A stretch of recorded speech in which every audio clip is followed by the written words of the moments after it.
Our next interview is here is Mike Copp, and Mike is the owner of Copp Supplies store here, farm store. He's going to tell us a little bit about his family history and where he grew up and where he is right now, and about his dad and some of the many things that brought this to where it is today. So, Mike, we'll turn it over to you. Well, thank you. Actually, it's Harold Copp Farms Incorporated, and it's a family corporation of which I'm the president. And Harold Copp Farms started in 1947 in Bunker Hill, Indiana. In 1957, we moved here to what is now, had been known at that time, the S.J. Peabody Farm. And Mr. Peabody was the gentleman who started Mauritius Lumber Company and Holmes Lumber Company in Columbia City. And he was known worldwide for his fine lumber. And this was his farm that we bought. And we moved, as I said, in 1957. We moved up here. It was an 858-acre farm at that time. We've increased that since that time. The pictures that you see here, this is Harold, my father, and this was my mother, who just passed away in 2010, and my brother Greg, who had passed away both in 1999. My father died as well as 1999. But yeah, my father started out selling Oliver Farm machinery and farming at Bunker Hill. He also sold Massey Harris equipment. He sold furniture. He sold utilities. Did a little bit of everything. And then he moved up here thinking he was just going to farm, because this was a large acreage back in 1957. And when the last thing he bought from himself was a OC-15 Oliver brand new crawler to farm this farm with. And when they delivered that Oliver crawler, they said, "Harold, there's no Oliver dealer up here. Would you just take it on long enough for us to get somebody else?" So that's how we got back into the farm supply business. And as you look at the murals, the two planes that we have, these four vignettes kind of document our history and what my father and I and my family have done. And as I said, we started in 1947 at Bunker Hill, and as you see, we had the Oliver Farm dealership was down there. This first house off of 205. One of the things that was kind of intriguing, in 1965 we put up a BS&B bacon bin, which is one of the first controlled environment hog setups in the country, and it was a two-story grain bin. We could go 48 sows or 427 pigs that could be fed out, and then a number of years later we opened up Copp's Cow Palace, about 150 cow dairy. But in the last few years, we've been mostly grain farming, not much livestock, but our largest endeavor is the farm supply. What you're seeing here now, this is the history of this farm. Mr. Peabody owned a world champion race trotting horse whose name was Wilkeswood, and that's how they came up with the name Wilkeswood Stock Farm. So he raised horses, and he had cattle as well.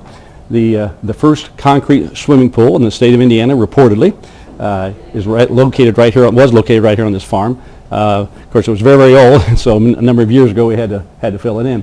But as you can see here, there actually used to be a racetrack down in the valley, just west of the store here.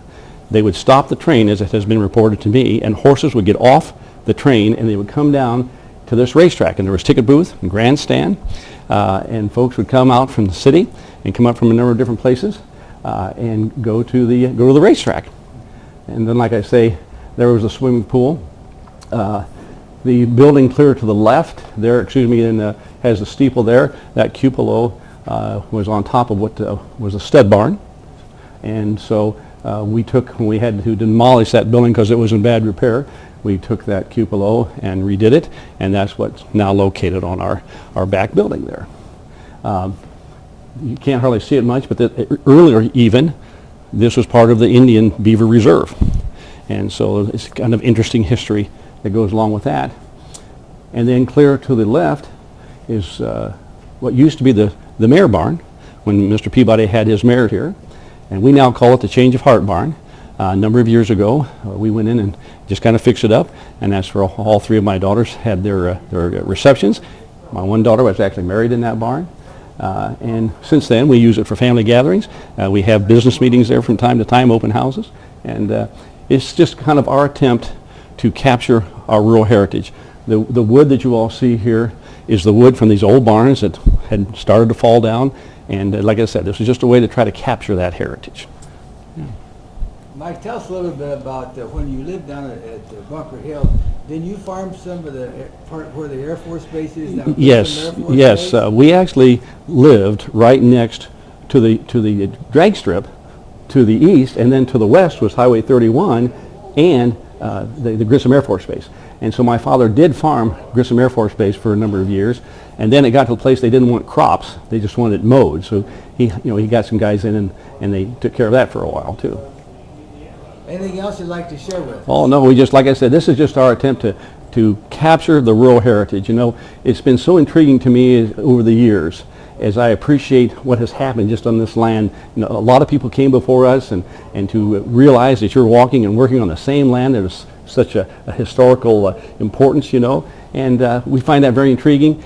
We love agriculture, we love farming, and yet we, like everything else, it's changing.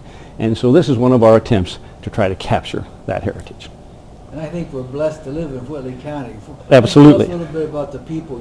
You deal with a lot of different farmers. Oh, yes. About the quality of people here in Whitley County. I always tell the story that what attracted me to my father's business was the relationships I saw him have with his customers and with his representatives. And as a little boy running around the store with all these farmers, just like you see here today, telling stories and having a good time, it was a very exciting place to be. And so that's why I decided that's what I wanted to do. Yes, you know, we have so many nice people. I hate to say too many names because I leave out some people, okay? But we so much appreciate the customer base that we have. We have an awful lot of customers, like I said, and we're kind of different. Our biggest business is herbicide and seed, and we don't do any custom application. Our customers all just come in. And so we sell to an awful lot of customers around this area and to the surrounding counties around as well. Yeah, and we just feel very, very blessed and very privileged that we've had that opportunity to do that. Well, thank you, Mike. We appreciate you allowing us to come in this morning and be a part of your club here. And we thank you for your information here, and we appreciate what you do for us and what you've done for Whitley County. Well, it's my pleasure. Thank you very much, and appreciate your documenting Mr. Heinley. Thank you.